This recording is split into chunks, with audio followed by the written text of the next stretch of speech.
Our YouTube poll question of the day is, are the 49ers still Super Bowl favorites if they don't have Christian McCaffrey? If they don't have Christian McCaffrey, what happens to this football team? Real quick, Shasky, Dr. Feely. He joined Willard and Dibbs yesterday, and here's what he said on the Niners call of McCaffrey's injury, or what tendinitis means, compared to the calf strain. In many ways, a calf strain is going to be just as bad, if not worse, than the Achilles tendonitis. It really just depends on the severity of the tendonitis. All it really means is there's inflammation along the tendon, which as a 28 to 30-year-old running back with a lot of mileage, it's kind of expected he's going to get that at some point during his career, if not this year, next year. So I don't think it's a big deal. He's going to get a lot of treatment for it. I think it's important for him to be able to limit his reps during the season. I think we've seen that in the last couple of years. He's somebody that does a great job at a certain number of reps. And then if we have a suitable backup, that's even better. So limiting his reps, Shasky. This is a guy who wants to take every single rep. And he's a workout warrior. You heard Shanahan talk about he probably was thinking about his footwork walking down the aisle at his own wedding. That's who Christian McCaffrey is. He's a freak. We just had Jerry Rice on yesterday, and God knows how much he worked out in the offseason during practice, running his quick sleds all the way to the goal line here.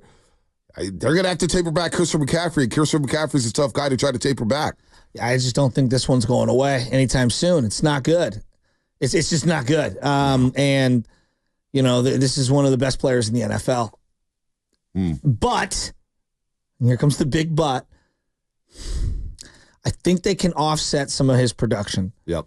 And I think if this was last year, given where Jordan Mason was in terms of understanding his role and doing all the little things that Bobby Turner and Kyle needed him to do to be able to be trusted to be on the field. If this was last year without a Pearsall, another year under Jennings' belt, Cowing, Conley, another year under his belt, Ronnie Bell looking like he might be able to contribute a little, I would be a little more worried. I think that they have guys that they can use. No one is going to beat CMC. Yep. He is a matchup nightmare. He's one of the baddest dudes on the planet. No question about it. But Shanahan's proven, whether it's year one with Matt Breida and Tevin Coleman, the first year of the Super Bowl, 2019. Whether it's, finding Raheem Mostert, whether it's finding Jeff Wilson Jr., making the big deal to go get Christian McCaffrey. Hasn't this man proven through his track record he can find productive running backs? The area that I think is the hardest is in the pass game schematically. Having safeties and linebackers lined up on CMC, that's how you win, right? Those 3-yard checkdowns turning into 7, 8, 9, 10-yard gains, that's going to be difficult. The other guy that you didn't mention here that I think has gotten better, Brock Purdy. Brock Purdy, the quarterback. He's gotten better mentally, physically, making all the throws. And I think Brock Purdy put this team in the right position to make plays and running the offense at a high level.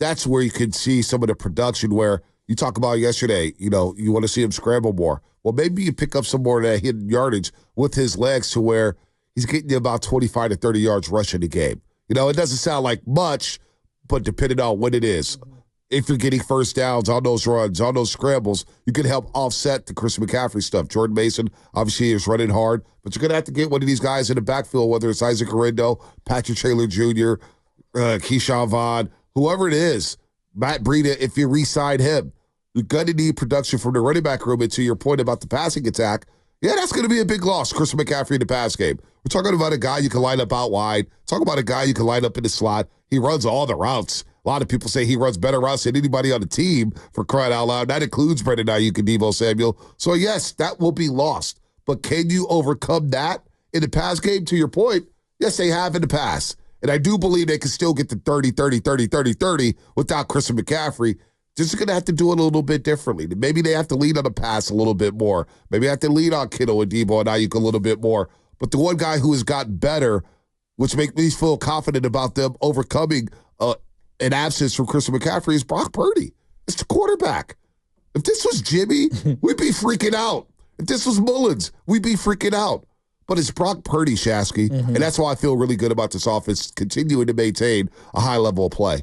Yeah, the Jordan Mason story is an interesting one I mean, it really is. I went down like the deep dive on him. Like, is this guy for real? Like, I think that's what a lot of Niner fans are asking themselves, right? Because we saw Carlos Hyde bust out onto the scene, and he was a much more heralded prospect coming out. I thought he was going to be really good for the Niners, and that ended up not being the case. Trey Sermon. Well, there's been a lot of guys, but Joe Williams. There's a lot of guys. Can I? And I'm not saying this is who he is, but running back does get weird. And I think of like Frank Gore, who we just celebrated. He got buried on the depth chart down at Miami and then had some injuries. And it's like, looking back on it, like, how was he the 5th string running back at Miami? And let me give you another name, because I think maybe a lot of people know the Frank Gore. One of my favorite players of all time is Priest Holmes. And Priest Holmes' story is a wild one. He goes to the University of Texas, starts early on, gets hurt. And then this guy by the name of Ricky Williams ends up taking his job. He goes as an undrafted free agent to Baltimore, bounces around the league. They've got a bunch of guys, Bam Morris and whatnot, over there. Finds his way to Kansas City, gets his opportunity, and scores like 30 touchdowns in a season. And then he ended up losing his job to Larry Johnson. But there was a point in time, Priest Holmes had as much talent as anyone in the NFL. Priest Holmes was special under Dick Bill. He was special. Fantasy beast. So the reason I bring all that up is, like, I look at the Jordan Mason story and I'm like, I'm looking at the numbers and I'm like, and I said it yesterday, he didn't even run for like 800 yards in any season with Georgia Tech. With Georgia Tech. What happened? Oh, Jahmyr Gibbs was there for a couple years. Oh, okay. Okay, well, that makes sense. Jahmyr Gibbs is like a top 15 pick, right? And he's a stud. The scouting to find that guy and then to bring him in and then develop him a little bit. And they could have lost faith in him. They had other high drafted guys who could have easily been on the pecking order higher than him. Well, don't forget, he was a running back to ice out the game a couple of years ago on Thursday Night Football against Seattle. Yes. In the hat and T-shirt game. He was icing out the game. He was running the ball hard in the fourth quarter. Jordan Mason has shown us flashes here, but how could you supersede Elijah Mitchell after what he did in 2021? You know what I'm saying? Yeah. And these are low picks, but no, the story is fascinating as a drafted free agent. Matt Breida was the same way, a drafted free agent. And you find these guys. Hey, Bobby Turner and Shanahan know how to find. The one thing we know about the Shanahans and Bobby Turner, they find running backs. Well, look at who the running back is for the Kansas City Chiefs right now. Isaiah Pacheco. No one knew who he was, right? And so I do think that this position in particular finds these gems that for whatever reason it clicks in the particular system that you're running. I didn't know who Alfred Morris was. Did you? No, not at all. All right, and then all of a sudden he's with Shanahan, and you're like, yeah, one of the greatest rookie seasons I've ever seen in my life, right? So I think that it is sustainable for this guy. No, is he going to run for 170 every week? No. But in terms of being a bruising back who could get you maybe 12 or 1,300 yards in the season, he's got to stay healthy. But in this system, why not? But here's the other thing, and we haven't brought this up yet, and we do it with everybody else. We have to do it with Christian McCaffrey. He's the offensive player of the year. He had a lot of touches last year. Baldy mentioned the touches. Next year could be a wash for him. We've done the numbers. Remember DeMarco Murray? He had a monster season, like 487 touches. Next year, he was a shell of himself. The Niners did agree to a 2-year extension with Christian McCaffrey at $19 million per year. $38 million. It's not good.